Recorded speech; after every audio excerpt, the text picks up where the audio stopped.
اهلا بيكم في اخر ترم دراسي ليا في كليه الهندسه. معلش انا عارف ان الفيديو ده طويل، استحملني الفيديو ده، بس مهم جدا تتفرج على الفيديو ده لحد اخره، وان شاء الله من الفيديوهات الجايه الوضع هيتحسن. الساعه 6 بعد صلاه الفجر، يوم السبت 2/7/2026، اول يوم في اخر ترم دراسي ليا في الكليه. الواحد جواه مشاعر مختلطه جدا بين الفرحه والقلق والحزن ان هو خلاص بيختم دراسته، وان عدى 4 سنين ونص، مش بقى الا بس 5 شهور بس على نهايه المرحله التعليميه كلها باذن الله. طبعا اكيد سعيد ان انا خلاص بختم 5 سنين، وإن الواحد خلاص وصل لنهاية الطريق، وحاسس بخوف وقلق من الفترة اللي جاية وضغط الفترة اللي جاية، لأن الفترة اللي جاية مش سهلة، وال5 شهور اللي جاية هي ال4 سنين ونص كلهم. لازم تختم المشوار كويس، زي ما بدأته كويس تختمه كويس. كلنا فاهمين شعور الفرحة اللي الواحد حاسس بيه، لكن شعور القلق أو الخوف، أنا ما بحبش أسميه الخوف الصراحة، بس شعور القلق أو التوتر إن خلاص كل حاجة بتنتهي، إن في مسؤوليات جديدة، ماذا بعد الكلية، ماذا بعد التخرُّج، ماذا بعد الجيش، مستقبل، الوظيفة. طبيعي دي كلّها حاجات في إيد ربنا وما حدّش يقدر يتكلّم فيها، بس دماغي بتبدأ تسوّحك من دلوقتي، حتى لو أنت واخد كورسات كل حاجة ومؤهَّل لسوق العمل من كل الجوانب، بس طبيعي الإنسان آآ بيبُص لقدّام كتير، الإنسان يعني بيبني أحلام حاجات كتيرة جدًا، فشعور القلق والتوتُّر اللي الواحد بيحس بيه إنه ماذا بعد الكلية، ده شعور صعب شوية. لمّا توصلوا للنقطة دي هتفهموا قد إيه أنا باتكلّم في الpoint دي، وهتفهموا الشعور والإحساس اللي أنا حاسّه. بس still الواحد عايز يستمتع آخر 5 شهور في الكلية، ويبني ذكريات، ويختم حياته في الكلية بذكريات سعيدة، ونحاول نوثّق ونبروز ال5 شهور دول. أنا مش شخص بتاع فلوجات ومش باعرف أعمل فلوجات لسببين. السبب الأول إن أنا مش الشخص اللي بيعرف يصوّر كل حاجة في يومه، ومش باحب أفتح الكاميرا في أوقات، باحب إن حياتي تبقى شوية المواقف اللي تحصل في يومي بيني وبين صحابي أي حاجة باحبها تبقى يعني شخصية أكتر، دي point مهمة. الpoint التانية إن أنا أصلًا تليفوني ما يساعدش، لإن أنا مغيّر بطارية مرّتين وحوار كبير كده، فالتليفون أصلًا معايا بيبقى آخره ساعتين أو 3، دي الpoint التانية. الpoint التانية سهلة إن أنا أجيب power bank، رشحوا لي power bank في الcomments كده، أنا إن شاء الله ناوي أشتري power bank. الpoint الأولانية أحاول خلال ال5 شهور نتدارك vlog في التاني، نحاول نضبّط الدنيا أكتر مع بعض. الvlog ده هيبقى طويل ورغي كتير شوية، بس سيبكم من الرغي وهندخل يعني لليوم دلوقتي. بس اللي أنا عايز أقول لكم إن الموضوع مش هيبقى perfect أوي زي فيديوهات اليوتيوب مثلًا أو كده.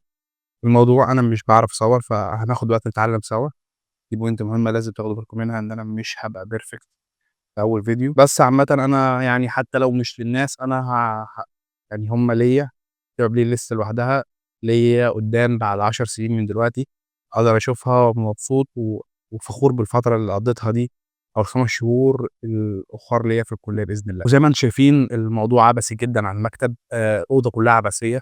فأول حاجة أصلًا في اليوم كده قبل ما نروح الكلية، لإن كده ما ليش النهارده غير محاضرة واحدة بس أو 2، بس اللي متأكد إن هي اللي هتبقى شغالة واحدة بس.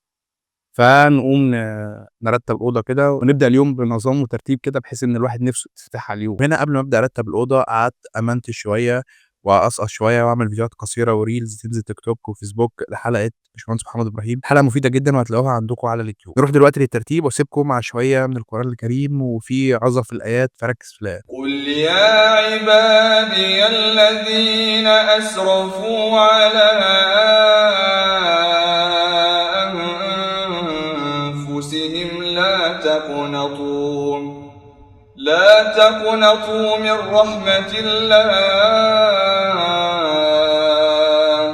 إن الله يغفر الذنوب جميعا، إنه هو الغفور الرحيم. وأنيبوا إلى ربكم وأسلموا له من قبل أن يأتيكم العذاب ثم لا تنصرون. وانا بلبس اتفرجت على فيديو ل واحد اسمها احسان السيد، هسيب لكم اللينك الفيديو تحت، ولو نسيتوا برضه هسيب لكم السكرين ادخلوا ابحثوا عن الفيديو. بيقول لك ازاي تقول انك شاطر من غير ما تقول انك شاطر. هنعمل اسقاط هندسي للموضوع ده على حياتنا كمهندسين، وبالاخص ممكن اقول مثلا اذكر ميكانيكا.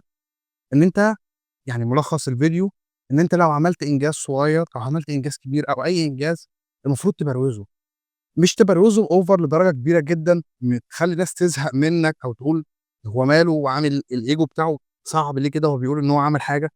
لا، في اوبشنز كتير جدا ان انت تعرض انجازك.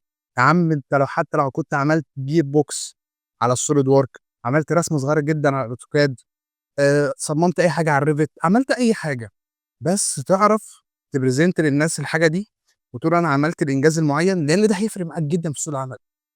والله والله هذا حقيقي يعني. لما تخرجوا هتشوفوا ان صاحبكم اللي كان بيبروز مجهوده حتى لو مجهوده صغير بس بيبرزه للناس بطريقه كويسه، هتجيله فرص اكتر وفرص احسن من الشخص اللي ممكن يكون مجهوده عالي جدا بس هو م- منكمش على نفسه او منعزل على نفسه.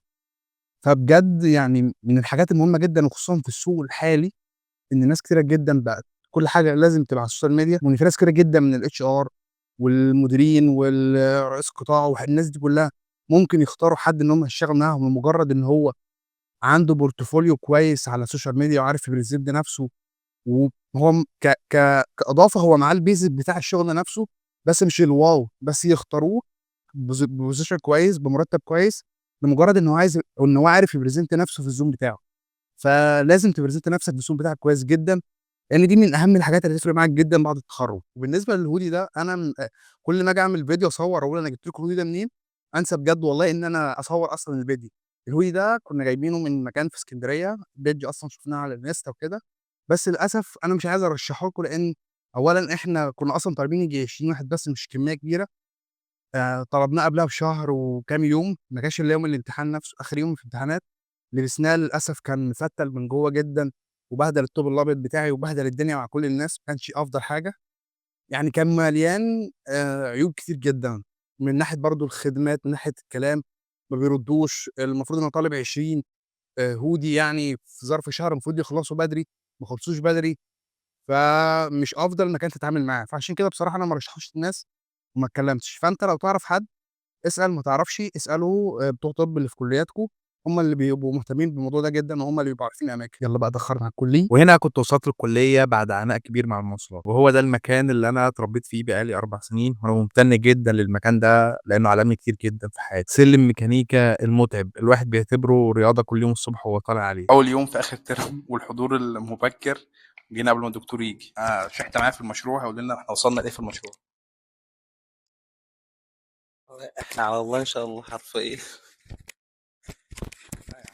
عملنا ديزاينات بس لسه ما استقرناش على حاجه، بس يعني ستيل ان شاء الله حوار المشروع ده ممكن اعمله في البلاي ليست بتاعت اخر 5 شهور دي، او ممكن اعمله البلاي ليست لوحده، بس يعني لسه لو عملنا مشروع يعني لو المشروع كمل يا رب يكمل. وهنا كنت خلصت اليوم وهي محاضره واحده بس اللي خدتها، ما رضيتش اصور فيها احتراما للباشمهندسين اللي قاعدين وللدكتور اللي بيشرح وكده يعني عشان الخصوصيه. طبعا مستغربين من التحول اللي حصل مره واحده. انا بصراحه وانا مروح التليفون فصل شحن، وبصراحه كنت مطبق فصدعت ان انا اشحنه او ان انا اصور بتليفون حد من صحابي. خدت محاضره واحده بس يعني رايح ساعه ونص مواصلات، ساعه ونص جاي 3 ساعات عشان محاضره ساعه ونص. بدايه مبشره باذن الله. مش عارف برضه هل هستمر في واعمل الموضوع ده سلسله واعمل ابس 2 ابس 3 كده، برضه حسب كومنتاتكم وتعليقاتكم على الفيديو ده. لو حد عنده اي كومنتس اي تعديلات في الفيديو اي هنتات، المحتوى ده انا جديد عليه مش بعرف اعمله على طول، عمري ما عملته قبل كده، فهتلاقوا الدنيا معايا مش مظبوطه، ممكن يكون الريتم بطيء شويه، رتم مش سريع. عامه ادوني نصايحكم في حوار الفلوجات ده تحت في الكومنت، وانا باذن الله